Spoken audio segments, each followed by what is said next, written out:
What's up, traders? Andrew O'Connell here with Pristine Capital. Welcome to your market recap video.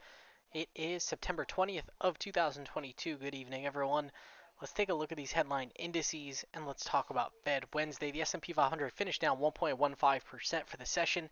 The Nasdaq QQQ was down 0.8%. The IWM small caps were down 1.36%. Our dogs of the Dow were down 1.01%. And our ARK Innovation ETF was down 2.47%. That was the biggest loser for today. Take a look, pretty much everything closed towards the middle end of its day's range. We did have a pretty big expansion in volatility, and we did have negative breadth across the board. We had 20% advancers in the small caps, and we had 9.9% of volume. Do want to point out, flipped from a -3 reading to a -1 reading. Economic data. Of course, we have the big Fed meeting tomorrow. Now, here's the caveat. Everyone knows what's going to happen at the Fed meeting. The Federal Reserve is going to hike interest rates by 75 basis points. They're going to talk tough, and they're going to say, hey, we're looking to do everything we can do to fight inflation. Now, given how negative market sentiment is, I do believe that the market's going to have a nice little rally after the Fed meeting. And why is that? Well, a couple of reasons. One is this sell-off, we're entering day 25 of the sell-off.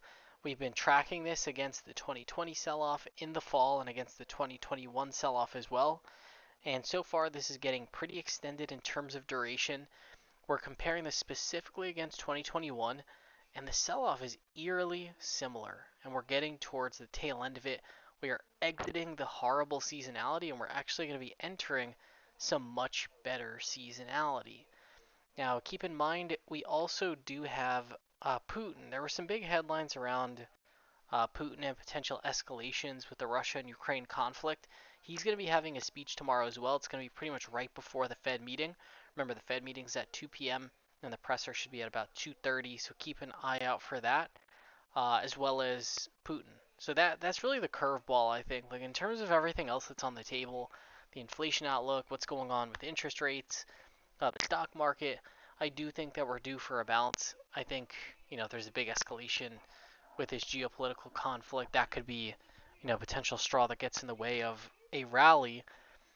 But all that considered, I do think the odds favor the bulls today. On our Finviz heat map, you can see Apple was really like the sole survivor, and we had some weakness across the board. Tesla is also showing signs of accumulation. We actually added a position in Tesla yesterday. And in terms of sectors, we are starting to see a little bit of separation, even though the market was just incredibly weak. We had red across the board. You can see regional banks are now in our top momentum slot. We've got Chinese equities that are also in our top momentum slot as well. And it's really just because they went down a little bit less than everything else. I do want to point out XLK, which is our technology ETF, was only down 0.59%. Software held its own as well. So we're starting to see, like biotech as well, only down 0.29%. Some of the more risky areas of the market are starting to outperform. I will note that solar stocks did take a hit. They were down 3.12%. And to me, that really just goes to show how mature this sell-off is. Now, even the solar stocks, they're taking a little bit of a hit. In terms of style factors, we had our international value style factor down 1.62%. Were there any bright spots? Bright spot was momentum, only down 0.68%. Again, that's typically not what you see when the market's just like super risk off and ready for another leg lower. In terms of trades, I did put on one trade, and this is one that I really like. I think there's some nice edge here. I got long the ARK, December 16th, 43 strike calls for 462. I do think, again, if we get that bounce after the Fed meeting and a nice rally into the end of the year, I think that ARK could disproportionately benefit. And I've done this earlier in the year in June. I loaded up on ARK as well, and we will see what happens. It's definitely more of a contrarian trade at the moment. But all it's going to take is one light CPI print, and ARK and all these associated exposures could really fly to the upside. So that is why I'm allocating into that group right now. S&P 500, as we look at these candles, we can see we got the nasty sell-off, bounce, sell-off, bounce, nasty whoosh lower that undercut the lows that we made in early September, and now we are getting long lower wicks on each candle. And what I always try to ask myself is, okay, I know there are buyers, right? Because we're getting the long lower wicks. I also know that there's sellers, right? Because we're seeing red candles, we're not moving to the upside. So what I try to ask myself is smart money selling here or smart money buying here?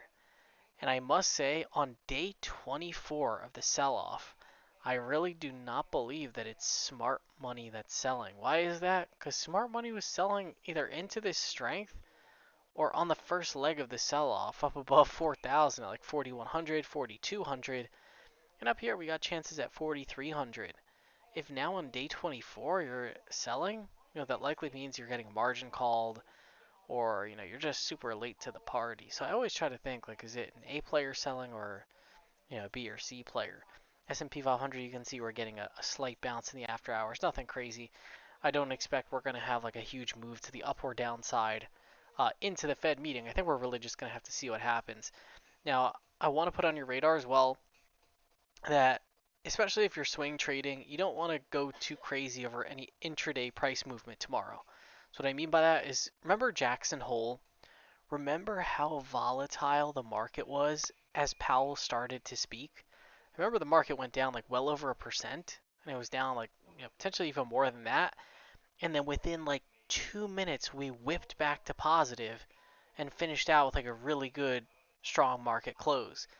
That could happen in either direction. So I'm really expecting the unexpected tomorrow. If we get some sort of intraday volatility, let's say like heading into the event, that's where I'd really want to be getting more aggressive.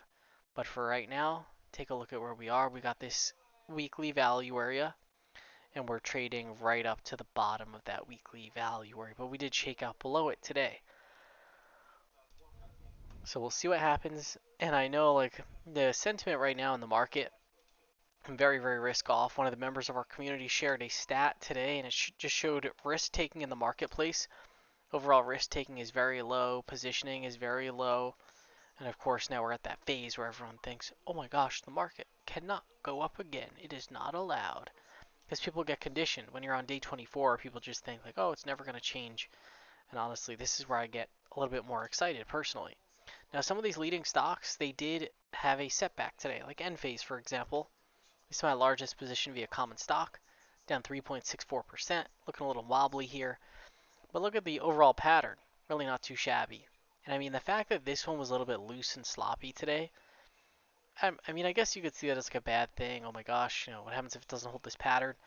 But I kind of think like as we get deeper into the sell-off, like I kind of want to see like even some of the good stocks take a little pressure because that really just shows the extent to which investors are under pressure.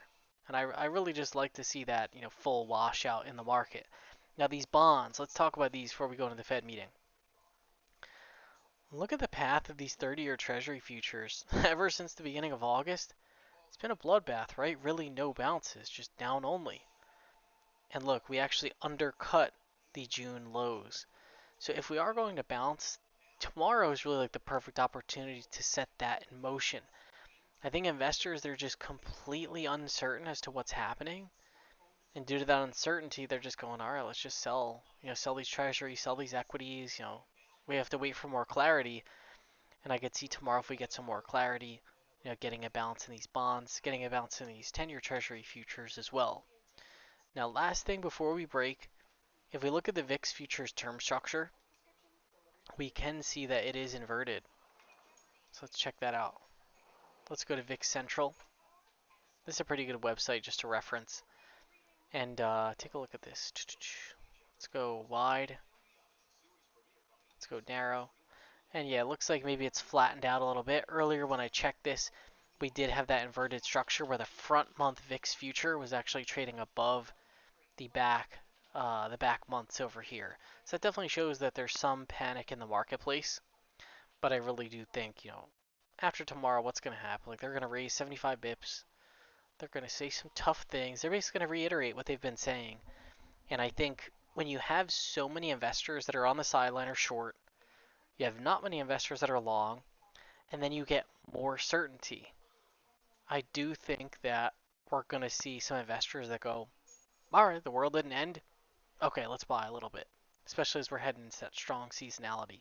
So yeah, it's very important. Make sure that mental capital is preserved. I think at this point, like that ship has kind of sailed. Everyone's kind of in the position that they're in into the Fed meeting. This is almost like, I don't want to call it the grand finale, but it is a pretty big market event.